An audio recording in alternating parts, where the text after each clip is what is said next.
શીખવે છે કે કુટુંબ વિના બીમાર પડવું શું છે. હોસ્ટેલ શીખવે છે કે ઓછા પૈસે અઠવાડિયું કેમ હાલે. હોસ્ટેલ દુશ્મનાવટથી દોસ્તીના બધા જ પાઠો શીખવે છે. અને આવી હોસ્ટેલ તો નસીબ હોય ને તો જ મળે, જ્યાં દિશા મેડમનું માતૃત્વ ઘરની યાદ ભૂલાવી દે અને નિકુંજ સરનો નાળિયેર સમાન પ્રેમ, એટલે કે બહારથી તો કઠોળ જ પણ ભીતરમાં વાલ જ હોય. જ્યાં રમતમાં લાગેલા ઘાથી લઈને ભણવાની પરવા સુધીની બધી જ મૂંઝવણો રજૂ કરી શકાય. દિશા મેડમ નામ જેવા જ ગુણ છે કે જ્યાંથી અટકતા હોય ત્યાંથી નવી દિશા બતાવે એ દિશા મેડમ. અહીં જો ભૂલા પડો ને તો ખબર પડે કે મેગીથી માંડીને પરોઠા, ભણવાથી માંડીને પ્રવાસની ભાગદોડ અને રાસની રમઝટ, આ બધી જ કડીઓને સાંકળતી આ જગ્યા છે. અહીં હોસ્ટેલનો અર્થ જ છે કે બીજું ઘર.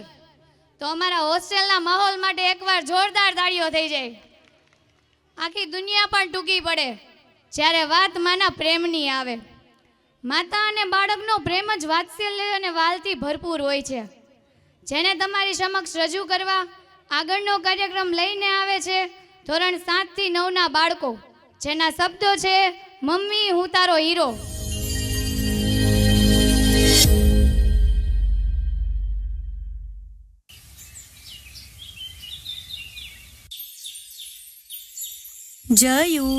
જયુ ઉઠજો બેટા, આજે સ્કૂલનો પહેલો દિવસ છે. જાને મમ્મા, ઉઠું છું. ઉઠને બેટા, મારા જીગરના ટુકડા, મારા લાડકવાયા, મારા કાળજાના કટકા. સુવા દે ને મમ્મા. પછી લેટ થયું તો મને કહેતો નહીં. જા, હવે નહીં ઉઠાડું.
हमारी वाली वाली हमारी प्यारी प्यारी मने मारी मम्मी